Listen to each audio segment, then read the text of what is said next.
The Cut is brought to you by Flow and Guinness.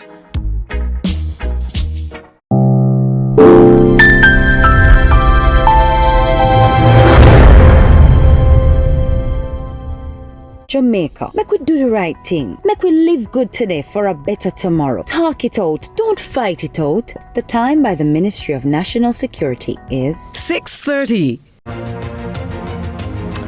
One of the best kept secrets in politics, perhaps the best kept secret in politics, is out. Jamaica's Minister of Finance and the Public Service, Dr. Nigel Andrew Lincoln Clarke, is moving on to pastures new, swapping the Heroes Circle base that he operated from for the past 6 years for Washington, D.C., where he'll take up a role as the Deputy Managing Director of the International Monetary Fund. It's a stunning piece of development, not least because no person from the Caribbean or from Central America has ever been appointed to a role this influential at an organization like the IMF. Dr. Clarke stops by for one of his final conversations on local soil this evening. Let's start lead story.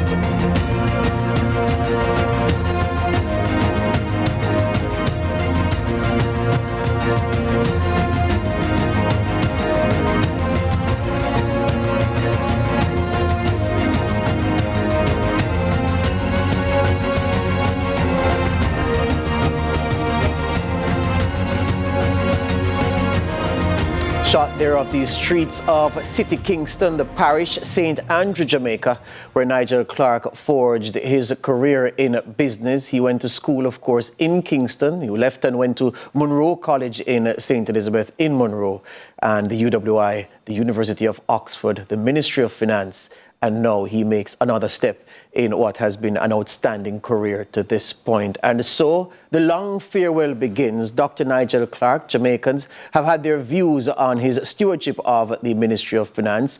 Overwhelmingly positive, it must be said. And now people have reason to pause and look back at what he has done in his time at the wicket, managing the country's purse strings. And I want to start the program this evening by looking at that journey that has taken Nigel Clarke to this position, the incoming Deputy Managing Director of the IMF.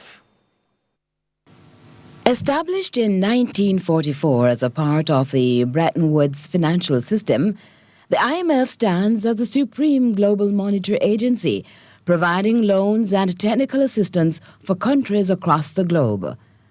The Washington-based institution has attracted many high-profile politicians and economists to its leadership since its establishment. The latest addition is more than a familiar face. It's our own Finance Minister, Dr. Nigel Clarke, the man who controls the state's purse strings and has made the Finance Ministry's annual budget presentation into must-watch TV, has been tapped to serve as Deputy Managing Director of the 80-year-old organization. Dr. Clarke has presided over the country's coffers since 2018, when he was appointed Finance Minister after winning a by-election in northwestern St. Andrew.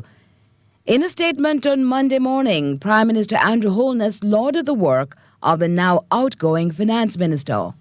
No citizen of Jamaica, or the Caribbean for that matter, has ever before served at this level in the IMF. This is a historic and important development in which I take immense pride. The elevation of Minister Clarke is demonstrative of the depth, strength, and capacity of my administration. Prior to his foray into politics, Dr. Nigel Clarke served with distinction as Vice Chairman and Chief Operating Officer of the Musson Group. The Rhodes Scholar completed a PhD in mathematics at the University of Oxford. Dr. Clarke's formative studies were completed at St. Richard's Primary and Monroe College. From 2022 to 2023, he served on the Board of Governors for the Inter-American Development Bank, the IDB. He now heads to Washington as the first Caribbean national to be appointed to such a prestigious post with the IMF. Dr. Clarke leaves behind a rich legacy, having been in charge of Jamaica's finance ministry and the political constituency of Northwest St. Andrew. He goes to the IMF with practical knowledge of how to turn around the economy of a small island state. The challenge will be how he can transpose that expertise into dealing with nations at different stages of development in the ratified political era in which the IMF operates.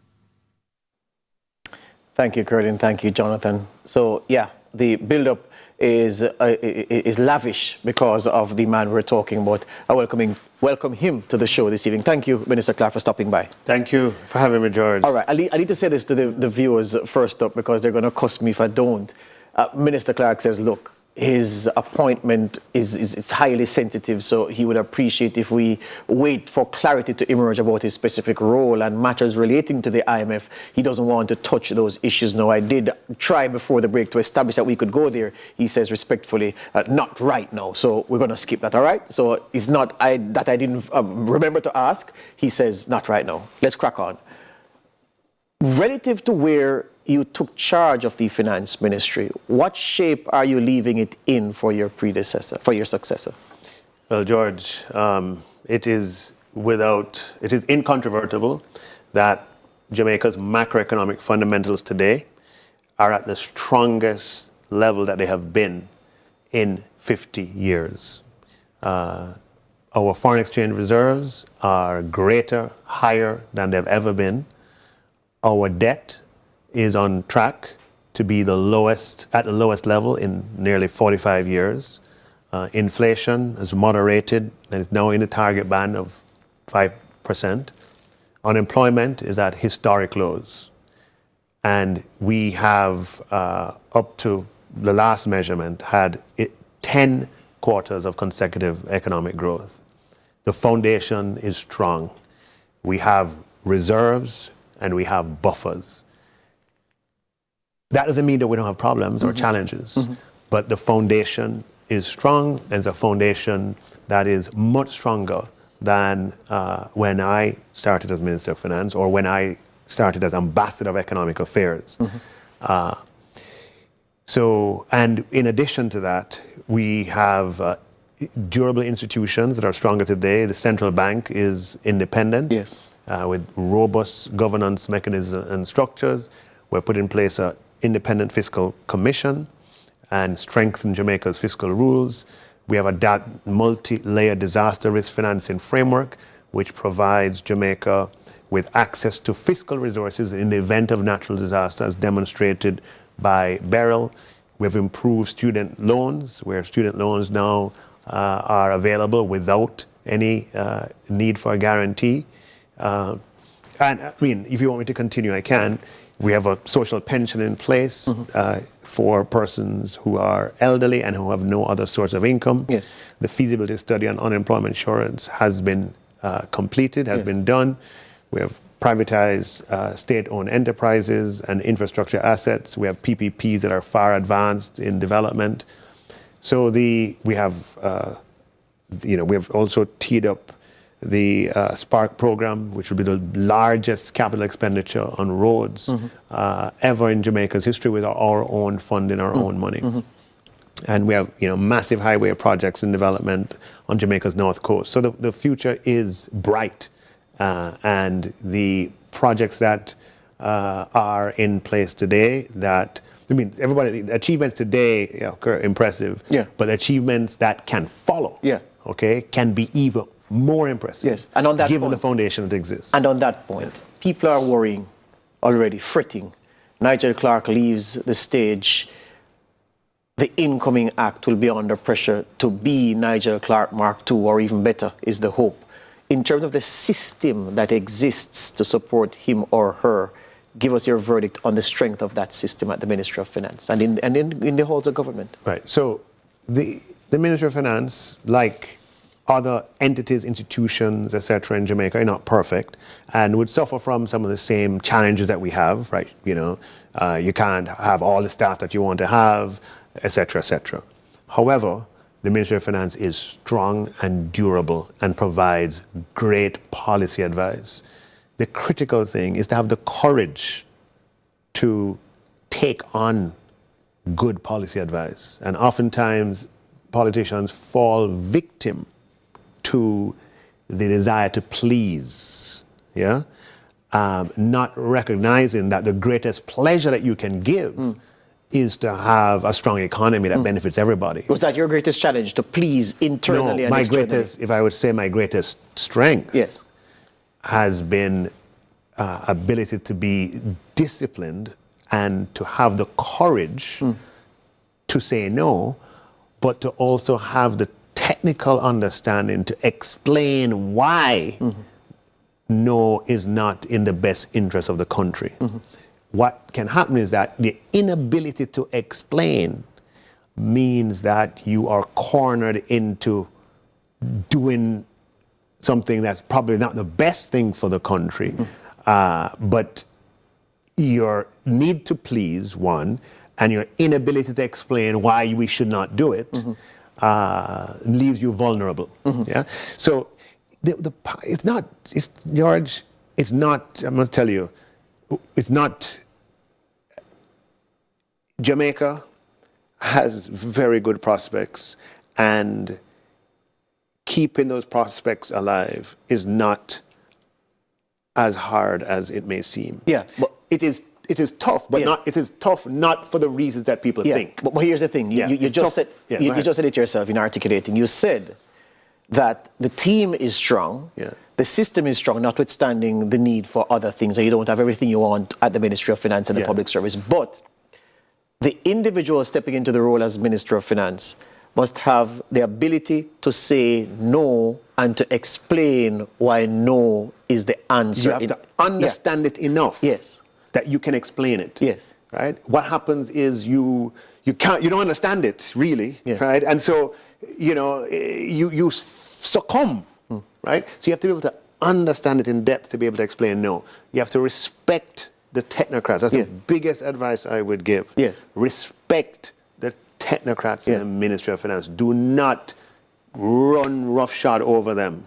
Okay, they have a lot of experience. They've been through Jamaica's dark days and its brighter days, and they know what they're doing. It's not your job to make the appointment. It's not your headache. That's Andrew Holness's worry. Is there the talent? Are you leaving a government with the talent to put someone in place at the Ministry of Finance who can do the things that you've said will lead to success? Yeah, absolutely. Absolutely. Remember that, we have discussions at our cabinet level. People are familiar with the policies that are in place, and there are certainly persons who are capable of making the right decisions. What's important is that they get the support. Everybody's going to be looking for somebody who has, you're not going to be like me. I'm a different person from John Brown. I have a different background. I have the one benefit of coming to this job having had a very broad range in private sector experience that's multi-sectoral, meaning work, had agriculture, manufacturing, insurance, banking, a full range of commercial experience. Other people will have other advantages, right? The key is just the discipline to make sustainable choices. Hear you on that. Hold it right there. Speaking with Dr. Nigel Clarke, he's on his way out as Minister of Finance and the Public Service, and he's talking about the state of the finance ministry he's leaving behind.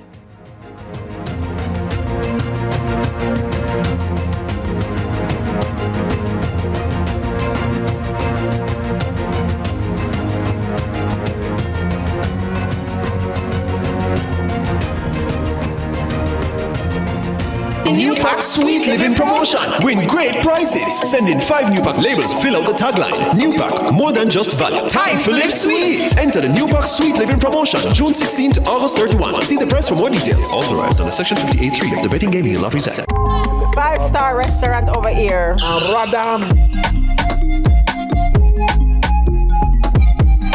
No, you're kidding. This is your girl, Diva Madonna with a capital D.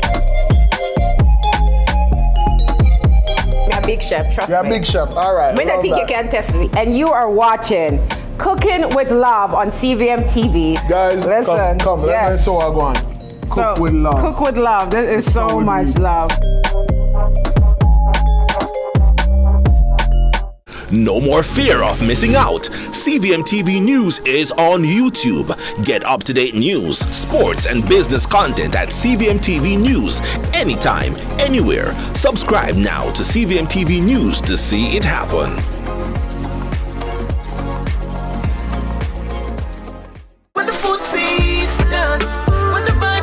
The time by Grace. Taste that moves you is 6:45. What's your story? What's your sign? We're dreamers. Don't care what other people say. We're doing this in our own way. We come alive. We come alive. We come alive. We're doing this in our own way. We come alive.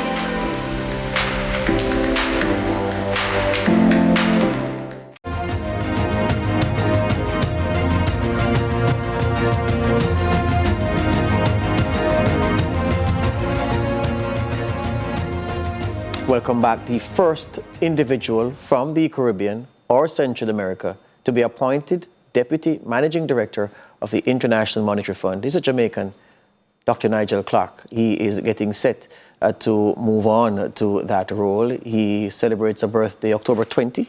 October 20th. There yes. you go, October 20. He'll be 53. Yes. 53. And days after, he will demit office officially. Well, he'll take up a job with the IMF, that role that I spoke of earlier. There are a million things to ask you, but not enough time. But here's where I'm going with this. I wanted to articulate for the viewers what this appointment means for you and what it says about a Jamaican who highly talented, but is torn between going away to take up a lucrative, rewarding, ambitious post and serving their country, that pull to give something back to a country that has forged you in the way to make you a top professional. I wanted to speak to that. Very, very, very interesting question. I mean, first of all, the appointment, I've made my career in Jamaica. I had a choice when I was younger. I worked at the #1 investment bank in the world, Goldman Sachs, in London. I left that to come home to make my career. And I've been here for 25 years, making my career here without any intention or ambition to go anywhere else. It sort of speaks volumes that you can make your career here and based on your performance here, still have opportunities that are global in nature.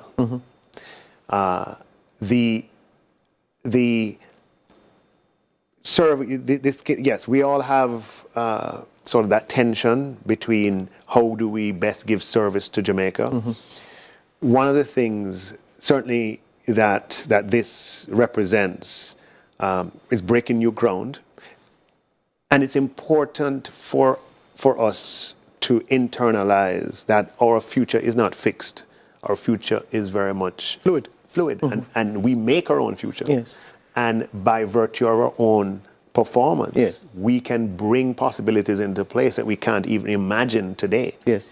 And Jamaica's performance on the economic front and the contribution of thousands of Jamaicans to this effort has resulted in Jamaica being at the vanguard of the discussion about fiscal and monetary reform. Jamaica was once known for sun, sand, and sea. Yes. Jamaica today is known for its economy. Yes. And this appointment sort of symbolizes that's something I've said in my budget presentations very often, is that we are people of agency. Yes. Sometimes we are led to believe that I just saw the thing set. Yes.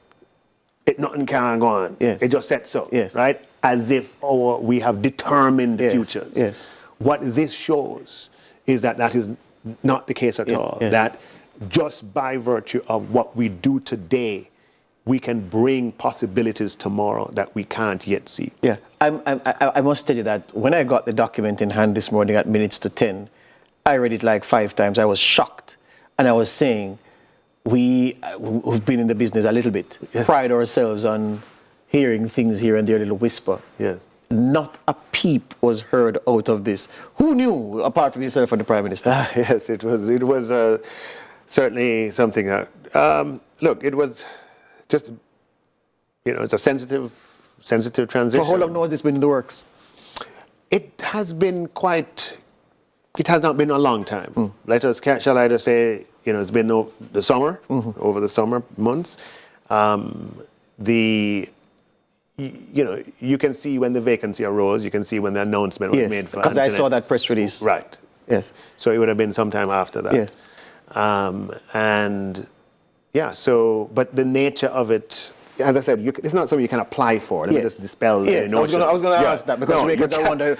So Nigel was working for us, Dr. Clarke was working for us, and then applied for work somewhere else? No, it doesn't work like that. Yes. This level of job, you're approached, right? So Kristalina Georgieva herself approached me one morning. I was on my way driving to the country. I was actually driving to Westmoreland that day when I got a call. And that set in. You didn't think it was a prank call? Well, it's not the first time. It's not the first position I've been offered before. Yes? Who have you turned down before? No, I don't want to go into detail about that. But I've been right. offered things before. Nothing at this level. Stuff still significant. You have to understand that people leave Minister of Finance of Chile and Central Bank Governor of Brazil to take positions at the fund that are junior to this. Yes. Okay? Head of a Western Hemisphere. Understood. Okay? So, yes, I've been offered positions in the past. I'm not saying in which organization. Yes.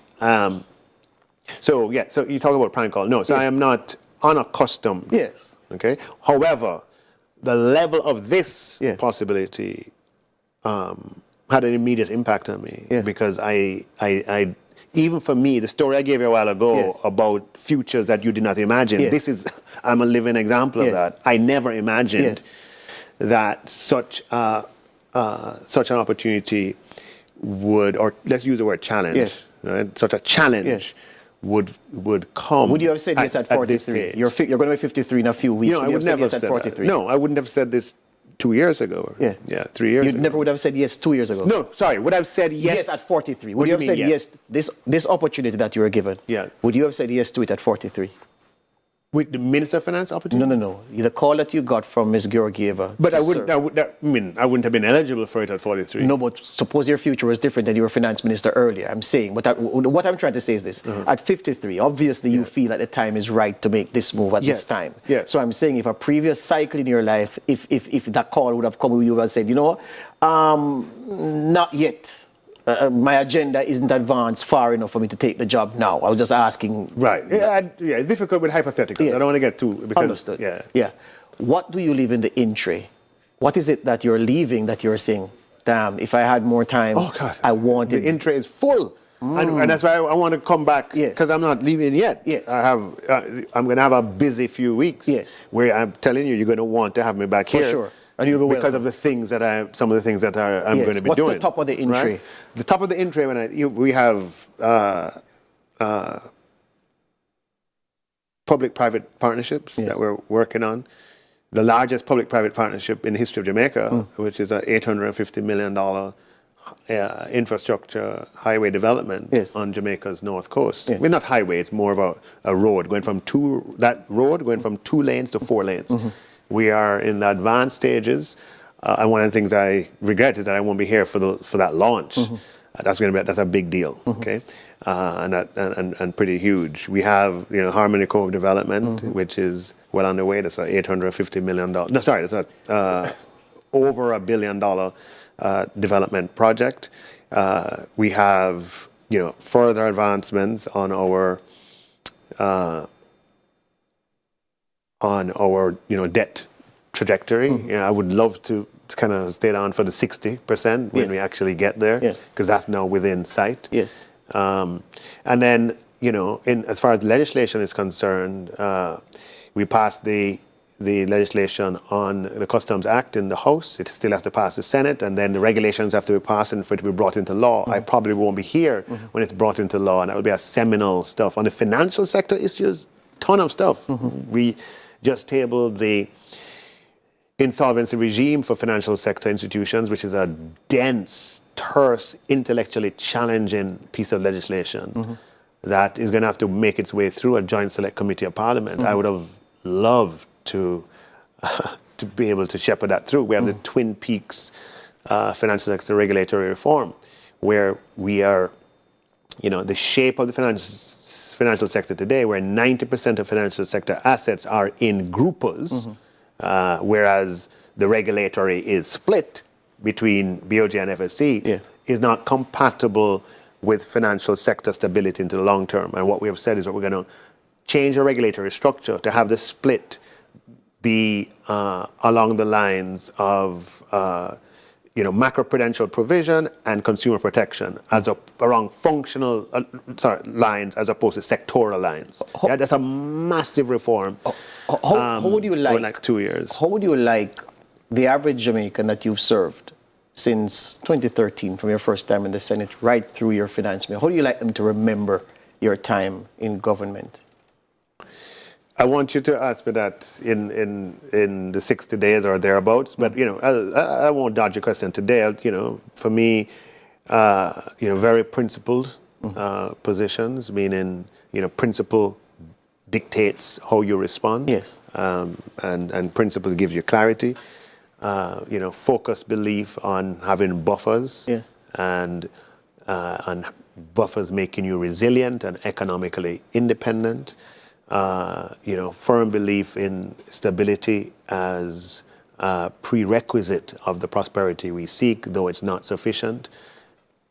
Innovation, creative energy, passion in somebody who's, sort of steeped in the technocratic understanding, but who enjoys communicating that to broader audiences. And lastly, is it true that the partisan political nature of the job that you're in, not that you're a partisan politician, but the partisan political nature of the job was one of the things you least enjoyed? Is that true?